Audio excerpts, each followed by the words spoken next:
There are times that I may slip up, won't always get it right. Guarantee I'll be on top when it's game, set, life. Get up and show up, don't ever lose your fight. You watching me from the couch, at least I say I tried. A long time ago, someone said this stuck with me. Passion without action will only remain a dream. Keep positive, motivated people on your team, cause other negativity can kill your self-esteem. Believing is powerful, but sadly so is doubt. So you can choose which way you wanna go, which route. The mind that controls the body can beat anybody, and gotta be all in, don't treat your dreams like a hobby. And if you practice on your day off, won't have an off day. Talent alone won't get you there, still got a long way. Gotta take big risks and big steps to strive. Wanna be the winner when it's game, set, live. Whoa.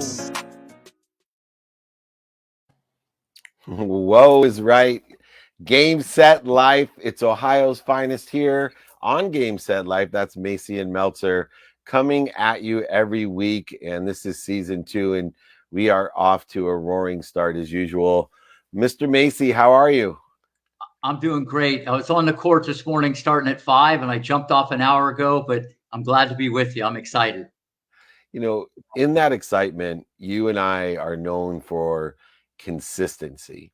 And you're up at 5 on the court, and it's a different level of focus to be consistent. And for you, you've been doing this a long time. How many years have you been coaching tennis? Since age 22. So I've been on the court a long time. But what's interesting, David, I love it just as much today as I did when I was a little guy in Ohio. So that's the thing. If you love it and you work hard, you feel like you're hardly working. And, you know, it will tell you all your secrets besides hardly working. In that aspect, though, do you think people can learn to love what they do? Or where do you see the mindset of enjoying the consistent, persistent pursuit of someone's potential? First off, great question. You know, I think when you just have passion, okay, yeah, I think you can learn to love it, okay? And if you don't, you got to find something else to do, because especially what I do, because I'm a teacher, a role model, a father figure, you know, you have an obligation. Hey, somewhere along the line, you got to have some pride, you know what I'm saying? And you're making a difference in people's lives. So if you're not all in, you should get out. So yeah, I think you can come to love it, but I've felt this way all along, and it just keeps getting better and better. And, you know, I've been at it for 35 years. You've been at it even longer than I've been at it.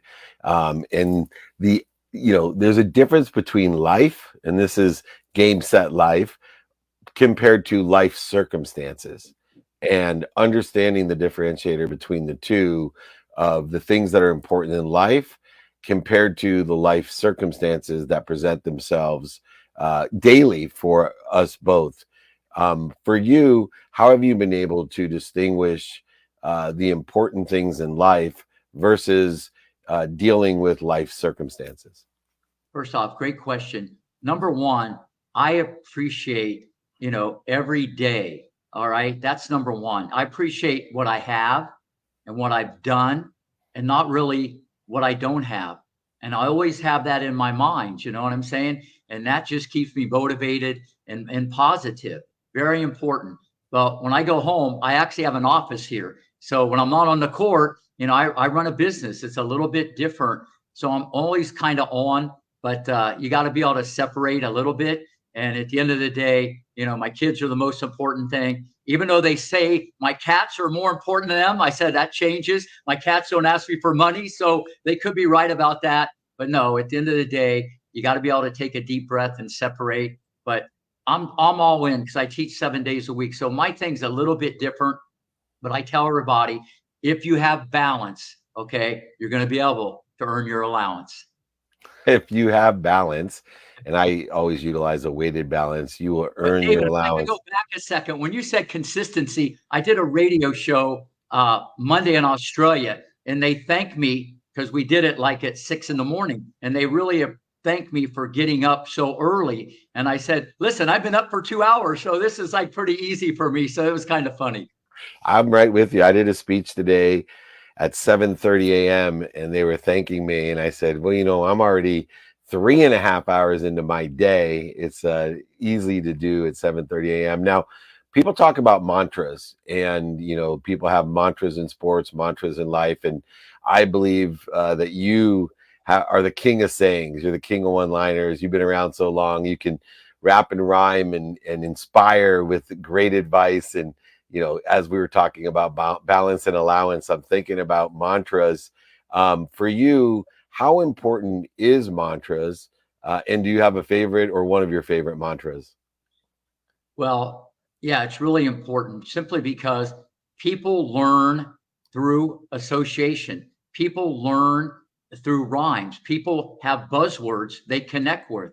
And especially when, I work with a lot of youth, or people just remember. They might not remember the position of the elbow or 90 degrees this way, but you know what? They're going to remember hit on the rise, give them a surprise, hit the angle, not going to want to tangle, take it out of the air. It's not fair. I could go on and on and on with a whole medley of Macyisms over the years, and it just sticks with people. And when it sticks, okay, you're going to expedite the learning curve, and the person on the other side of the net's going to learn quicker. So I think for any teacher or coach, they got to come up with what works for that person that day. But I've always kind of done that, but I got to pick my spots depending on the person. And do you have a favorite mantra you use for yourself? For me personally, yeah, it's easy. It's like I tell everybody, what you may see is very different than Rick may see. I love it. And what people think about Rick Macy's none of his business. It's a great way to live your life. My favorite mantra is I am happy, healthy, wealthy, and worthy. I got to figure out what I'm doing to interfere with it. And it's a deep one. Now, what's outside of us has changed for so long. And you started when you were 22. I got out of law school, started when I was 24. And there wasn't even cell phones.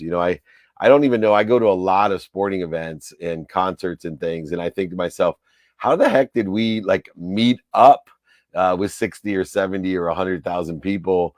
And what do you do when your parents are late for practice and there's no way to call and tell the coach, and they're stuck there waiting late at night for the parent to pick them up because there was some kind of unfortunate, unexplained, or unprepared incident that made God laugh at us.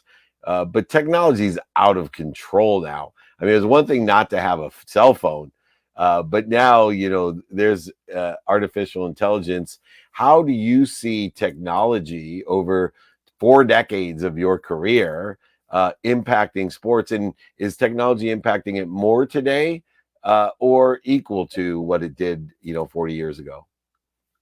It cuts both ways. First off, I got to go back in the early 90s. I was in a restaurant and I had a phone, and it was a flip phone. Okay. You remember how, and the guy looked at me, he goes, "Are you from Ohio?" I went, "Jiminy, how did you know that?" He goes, "That's a Midwest thing, because no one had a flip phone except for me. I get there eventually. I just take a little longer. It's not where you start. It's not where you start. It's where you finish. But no, technology has changed everything, especially in the field of teaching. When you can see things, David, at 400 or 500 frames a second, okay? Even though some people have a human eye and some people can't really see things, video doesn't lie. So I think as a teaching tool, not a game changer, it's just another tool in the toolbox to expedite everything to help the coach. So absolutely video and technology. But then on the other hand, it's made people complacent. It's a little lazy. They want things right away. It's not old school. Back in the day, you had to earn it. And the human beings, they figure things out. And there's, what I'm saying? So a lot of people want things gifted and they want it easy. And, so I think it cuts both ways, but definitely for the athlete, I think it's been really a game changer because it can give you just more data, to enhance your ability to maximize your potential. Yeah, I want to teach you ChatGPT because it's really a great tool. You could tell ChatGPT when you have all of those great speeches, especially when you give it to the kids. You could say, "Hey, I want to talk about living up to your potential. As give me a 5-minute speech about living up to your potential as if I was Hall of Fame tennis coach Rick Macci," and within 1 second, it'll give you a speech as if you're Rick Macci. It has more Macyisms in it than Rick Macci has in it. So I can see you. I know you're a late bloomer, what they call a late adopter. I'm an early adopter, and I'm always first trying this stuff out. And both have their benefits and their weaknesses. But go ahead, everyone. If you want to inspire people, go ahead, create a speech. Tell it, hey, I want to do a speech on balance and allowance, as if I was Hall of Fame sports trainer and coach Rick Macci, or tell them you're speaker, author, entrepreneur David Meltzer. During my daughter's graduation this weekend, I came off a commencement speech in South Carolina, where, by the way, my private pilot unfortunately flew to Bloomington, Illinois instead of Bloomington, Indiana, and I almost missed the graduation.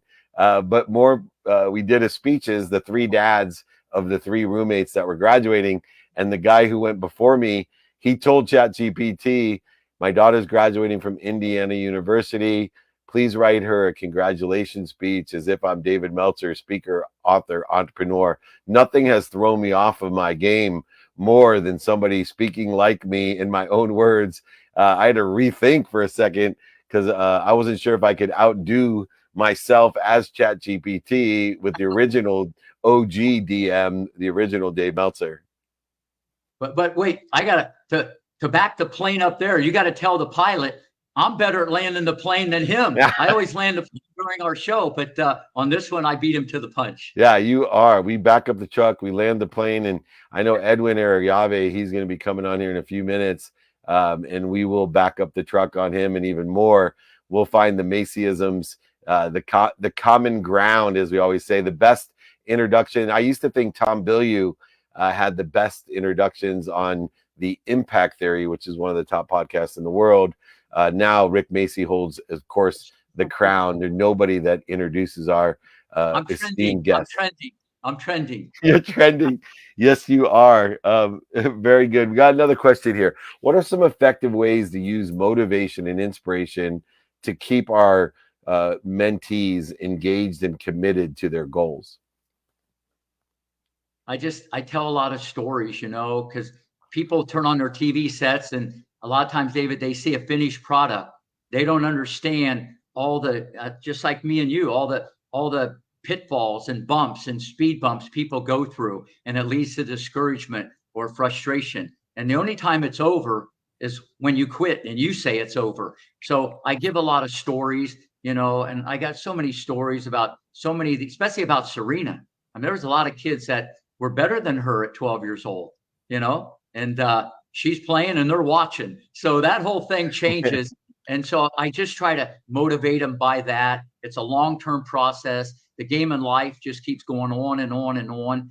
And you got to step up, because if you don't step up, you're going to get stepped on. And there's another one right there. And I always say the D for desires in the Delta. And when I'm looking for people like Serena Williams, is not necessarily just their skills and their knowledge. As you like to say, they won the genetic jackpot, the Williams sisters. But what most people don't realize is beyond the genetic and energetic inheritance that we're blessed with or faced with, it is the Delta, the desire, that creates the successes that are world-renowned spirits of excellence, like the Williams sister, like Jennifer Capriati, Roderick, so many others, as you are the Grand Slam coach, more Grand Slams, more championships coached by Rick Macci than any other tennis coach in the world. Well, I'm hoping Edwin is available. Nick, what do you say? Is he ready to go? 1 minute, he says. All right, 1 minute we got, and it's just a matter of time. But David, real quick, when I came off the court, there was a young man, and he always gets mad when he misses, okay? And obviously the art of the deal is I want you to be good when things are going bad. Anybody can be good when things are going good. And I just framed it up this way. And anybody listening to this, if you get mad, you're getting better at getting mad. And the more you get mad, that's what you're going to become, and having the ability to forget, or having the ability to remember to forget, is key. And so this kid always kept getting mad. And I just said, listen, anybody get mad. If you want to win the consolation, keep getting mad. But if you want to win the main event, you got to change the attitude. That's the challenge. Take a deep breath. You got to flip it in your head. But if you get mad, you're getting better at getting mad. Yeah, I was with Austin Eckler in Virginia Beach and Magic Johnson, and we were talking about the greatest ever. And as you know, my son plays running back and defensive back, and every time someone scores a touchdown and we're watching football, I remind him. I said, there's a defensive back that just got beat. And, so when you get beat, realize every single day there's more touchdowns scored every single day. There's someone getting beat. Every time a running back, Marshall Falk's one of my business partners, and he's fumbled the football. In fact, most people don't know this. The person who has the record for the most fumble recoveries, and we'll get Edwin on. I think he's ready. Is that right, Nick? All right, thumbs up. So you got to hear this. My favorite statistic. You can catch people all the time. The world record holder in the NFL for the most fumble recoveries. Marshall Falk. No, Warren Moon, quarterback.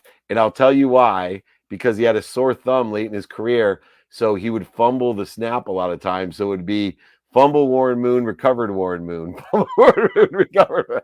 So a lot of people guess the defensive player. Wait, tell Warren I'm giving him a thumbs up. All right. On that note, Edwin in the house. He is in the house, and you're going to give Edwin a thumbs up because he's one of my favorite people in the entire world. You talk about a spirit of excellence. You talk about a optimist, someone who he walks into the room and it lights up. He has inspired so many young entrepreneurs and his own friends, including me.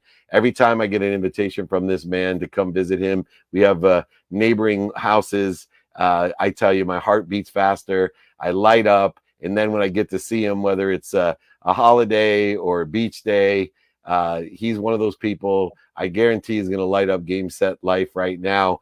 Welcome, Edwin Arroyave. Hey, David, good to see you. Welcome. Welcome, buddy. I got a treat for you. Yes. This was going to be one of your best introductions ever. This is my man, Rick Macci, world famous tennis coach, Serena, Venus, Roderick. His name precedes him, but you got to hear this. He has a new profession. He could be the new buffer, man. This guy can intro like nobody else. So put your seatbelt on, my friend. You're ready. Make sure we're recording this, Nick, because Edwin's going to reuse this when he speaks around the world. Go ahead, Rick Macci. Okay. Introduce my dear friend, Edwin. Okay, listen, there's all kinds of common threads. We've had so many people on all walks of life, but here you go. Your game is secure when it comes to brinks. Okay, Serena's serve was secure and had no chinks. Okay, Akron's finest is all about life or it stinks. Okay, so that's opening ceremonies. Many offices have been locked and secured by your company skyline.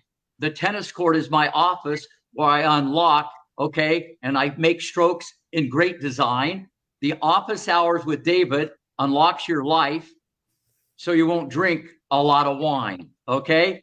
You got to deliver great defense of security, okay? Players they have no defense or they lose because of immaturity. David's message is clear, okay? More gratitude or you hang out with Mr. Obscurity, all right? And a final one, okay? I had to bring up your wife, Teddy Mellencamp, okay, which I should. Serena is now a housewife and could beat you with a piece of wood, okay? David loves a real housewife because it hurts so good. Baby, it hurts so good. And on that note, I'm not going to sing. I'm staying on the tennis court, okay? Mellencamp in the house. It's all yours. Welcome, Game Set Life. Great. Thank you so much. That is probably the best intro for sure, David. So you were spot on. And It Hurts So Good is actually my favorite John Mellencamp song. In fact, for the last 13 years that I've known him, or 14 years, I've been telling him, when are you going to play It Hurts So Good? And he finally played it this tour. And I finally got to see it. David was supposed to be there and last minute couldn't make it. But you missed a hell of a concert. You know, he's crushing it at 72 years old. I mean, he just blew it out. Well, I will tell you, I just got back from my daughter's graduation from Indiana University, and many legends down there. There's Sage Steele from ESPN. There's Angelo Pizzo, a dear friend who wrote Rudy and Hoosiers. But there's no one bigger at IU. Even Bobby Knight is paled in comparison by John Cougar Mellencamp, and Hurt So Good was playing at Kilroy's multiple time all weekend and the graduation. Still one of the most popular, iconic people from Bloomington, Indiana. And they love him at IU. I'll tell you that, Rick Macci. But Oh, yeah. I love you, Edwin, no pun intended, because of what you do for other people. And one of the things that I'm blessed to see is how you build teams. And, I've seen your team members, I've seen how much they've grown. You and Rick Macci both are able to bring the best out of people, and you're great mentors, coaches, and teachers. I'd love for you to explain to us, number one, why it's so important to build a team, but how you're capable of bringing the best out of especially young people in entrepreneurship. Yeah, I think with me, why I love building people so much is I'm a byproduct of just continuing to increase my self-worth, increase my identity. When I was 15 years old, I was so shy and I was so timid that I couldn't complete sentences and no one would hire me. And then a buddy of mine in high school knew the situation that I was in. And he said, "Hey, I got this job. They hire anyone. Just show up and they'll hire you." I'm like, "Are you sure?" It's like, "Dude, I've sent the last 7 people there. They've all gotten hired." I'm like, "All right." So I get all excited. I go to this job interview, and 2 minutes into the interview, the guy's handing me over a paper towel. And mind you, this is like the 17th interview I had gone. And I'm thinking to myself, "Oh crap, he's seeing me sweat. I got to stop sweating." So what do you think happens? I start sweating even more. And as you can imagine, I'm drenched. I'm wearing a white collar shirt. You could see the entire, my entire body. And I don't get the job. And I remember just walking back to my car, just fully discouraged. I stopped by the restroom to clean myself up. And I just start praying to God. I said, "God, just give me a shot. All I need is a shot. And I promise you, I'll work harder than anyone's ever worked. And if you give me the shot, I'll always praise your name." And as I get out of this restroom, there's a gentleman outside. He says, "Hey, kid, when do you start?" I said, "I don't start. You guys are completely full." He's like, "No, we're not." He says, "Come with me." Takes me over to the HR room, and he says, "I need this kid to get hired. I need him to start tomorrow at 3 p.m. That same person is the same person that 6 years later helps me start Skyline Security. So I'm a firm believer that people just need a shot. People need a system. People need a leader that believes in them, that's going to be patient with them, that's going to show them exactly how to do it. And, I work as hard as I work today. Money's the byproduct of it, but after a while, the money doesn't really drive you. What drives me today is I get to pay it forward, and I get to give people that same shot that was given to me. And it's why I pour so much into them. And it's funny, you care about people, you love on people, you show them how to live better. You start creating a culture, and more importantly, you show them you believe in them. Because I think one of the greatest things you can do as a leader is make people believe, because if people can believe it, they'll manifest it. First off, I love that. You remembered where it all started, and someone gave you a shot, and you're still giving people a lot of shots. And David, he's spot on with believing in people. Okay. The best way sometimes to get confidence is to give people confidence. Instead of this slow drip, you got to elevate people and motivate people. That's how you extract greatness. But what I really love about that, you remembered the beginning. And a lot of people, when they go down the yellow brick road, they get sidetracked. If you remember where you came from, you're going to help a lot of people on the way up. I love that. And Edwin, on that. Yeah, and you live it. One of the other things I admire about you is family. And it goes beyond being a great dad, a great husband, but to your own family, your relationship, and the inspiration and the relativity that you give beyond your children and your wife to your extended family.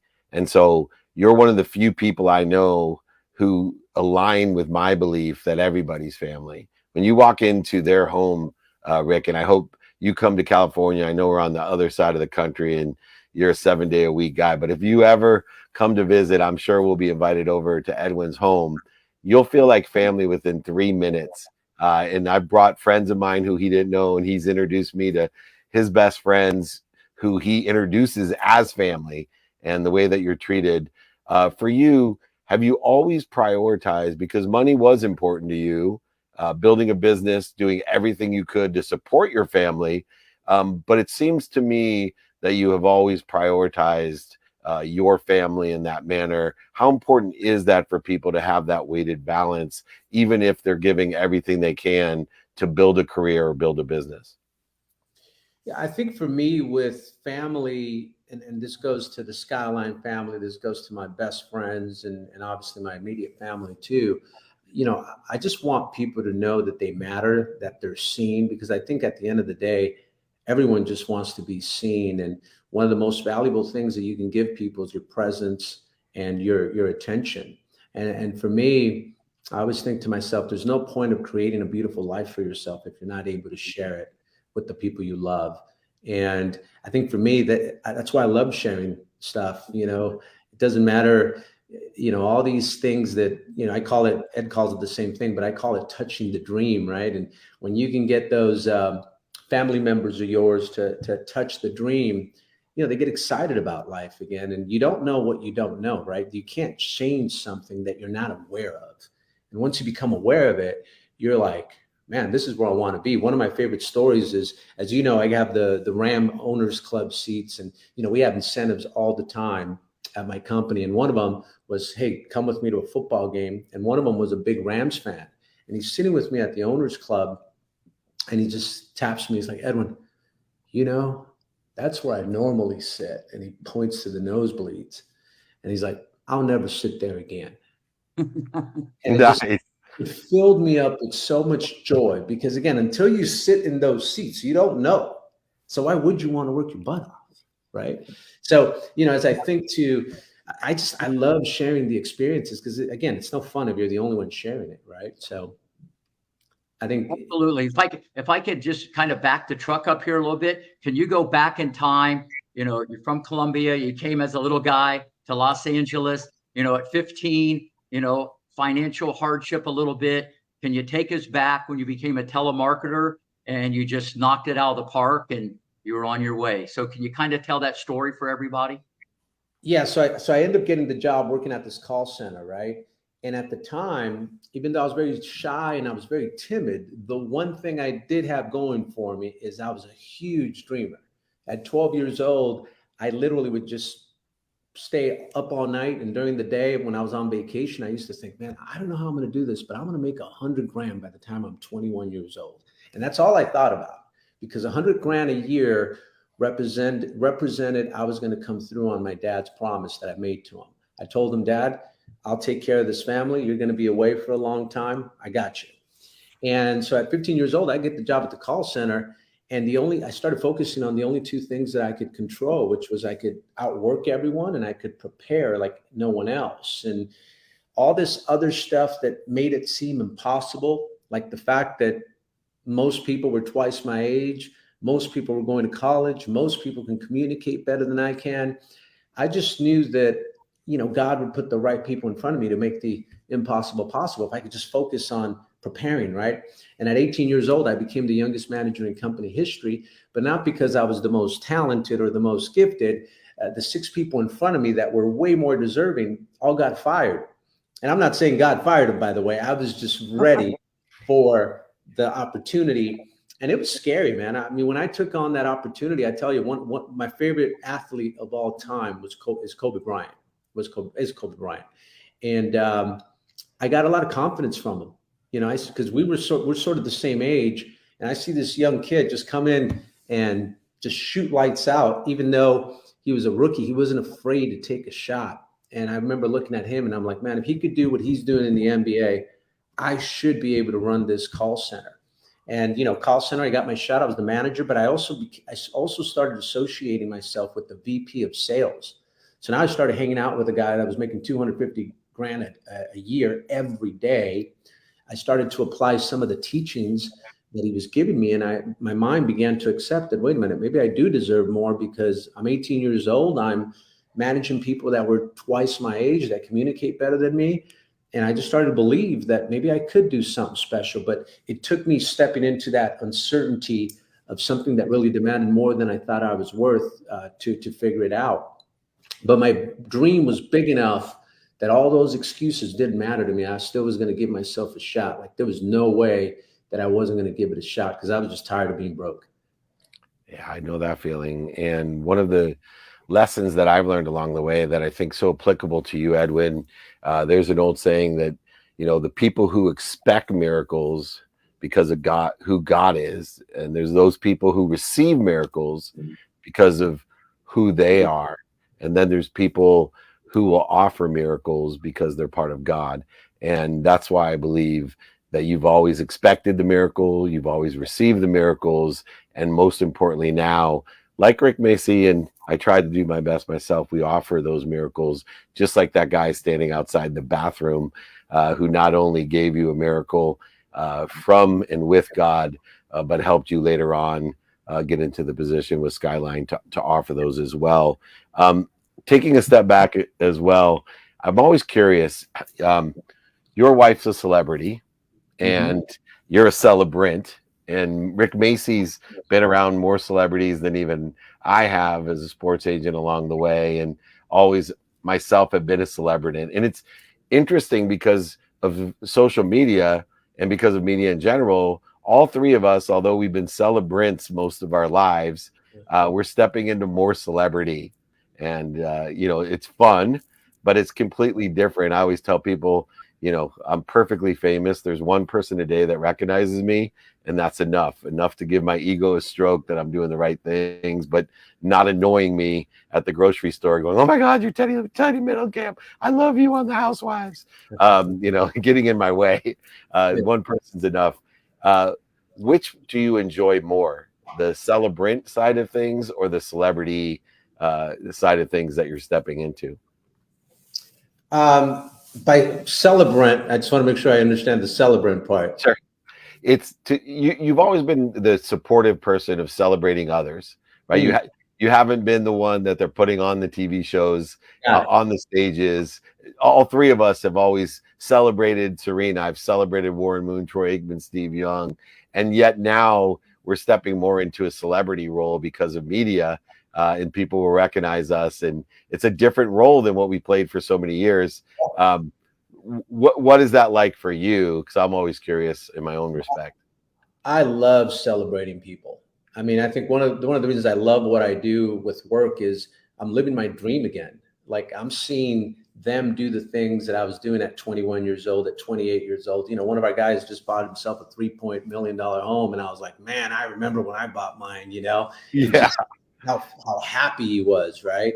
And some of these guys making 100 grand for the first time, and I remember how buying their first car, and I'm literally reliving my life again through them. And so I love celebrating more. I mean, obviously, there's that part of I'm not gonna lie, I love when people celebrate me without me having to talk about it. Like there's that part of again, like I told you guys earlier, everybody wants to be seen.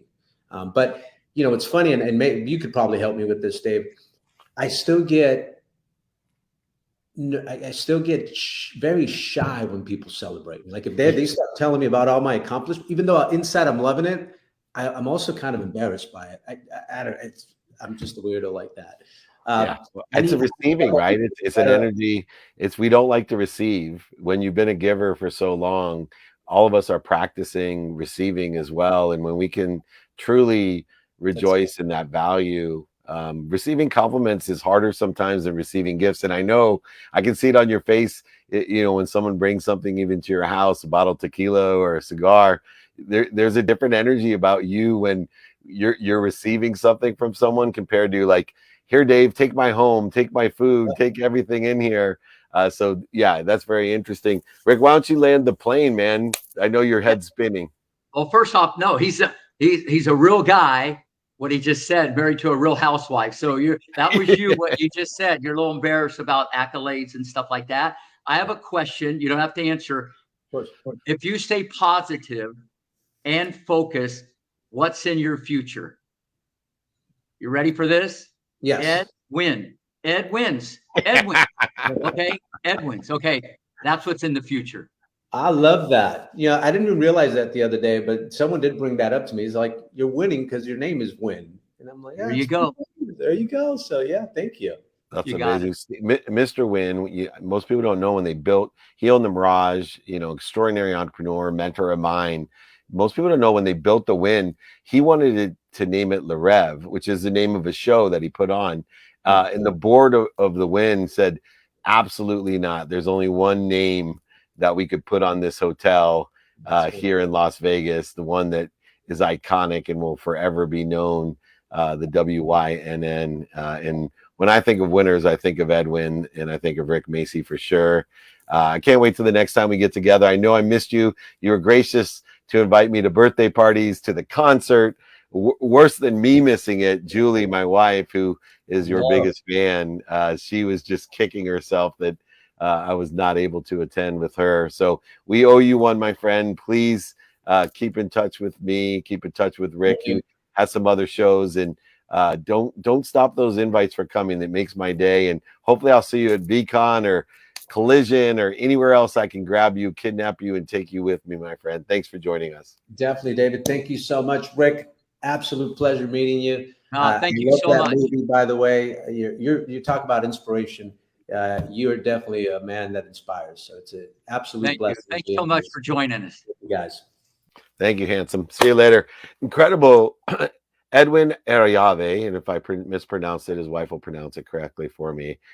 He's teaching me along the way. What a great entrepreneur. I know we've had a lot of celebrities on here. I decided that it'd be really important to bring the celebrant side of things, because everything he touches, he wins. He's a huge success, and he's helping so many people. He's very modest, but if you do some background on Edwin, you'll absolutely see that Rick Macci was correct. His future is all about winning. Anyway, my friend, what is our takeaway for the day? Well, I think that everybody has to understand one thing. Even though he was given one shot, the best of all the rest, they just outworked the competition. And that came loud and clear. No matter what he said, I had to do it. I wasn't going to be denied. Attitude, that positive attitude. He just outworks people. You can be given an opportunity. What are you going to do with it? You could have the talent. That doesn't mean you're going to make it in NFL or NBA. Are you going to outwork the competition? Okay, that's what I got out of it. His work ethic is amazing. But more importantly, okay, when you treat others better than you treat yourself, good things are on the horizon. Yeah, well, I have a takeaway. John Cougar Mellencamp's from Indiana. My daughter graduated Indiana. Abraham Lincoln grew up in Indiana. And one of the things that Abe Lincoln said that had a major impact on my life was study and practice. And I know you and I talk about practice a lot, but we don't always mention the study side of it. And we talked about technology and how it has advanced our ability to study as well. But Abe Lincoln said, if you study and practice, that you will be prepared for the options, opportunities, and touches of favor that God will give you. And I think that Edwin articulated that in his life through his study and practice. And he was well prepared and still is well prepared every time that God gives him an option, an opportunity, or a touch of favor. He's well prepared to take advantage of it. And I see other people that don't study and don't practice, and they're not prepared. Regardless of the genetic jackpot, if you study and prepare, I promise you that you will be study and practice, that you will be prepared for the best that life has to give you, and the best that the universe, God, source, whatever you believe, will have for you as well, which is living proof of this show, Game Set Life, that I studied and practiced, and I was prepared for the day that I met Rick Macci so that we could join forces to help others. And he is a leader on the court and a certain leader off the court. And I look forward to doing much, much more. We got movies, TV shows, we got speeches, we got content. If you know Rick Macci, you don't know Rick Macci, because he's coming with much, much more, because this man is never going to stop until he drops. That's Rick Macci, my partner at Game Set Life. Thanks for joining me, my friend. No, glad to be here. We got a lot of things in the oven, and I can't wait to pull it out.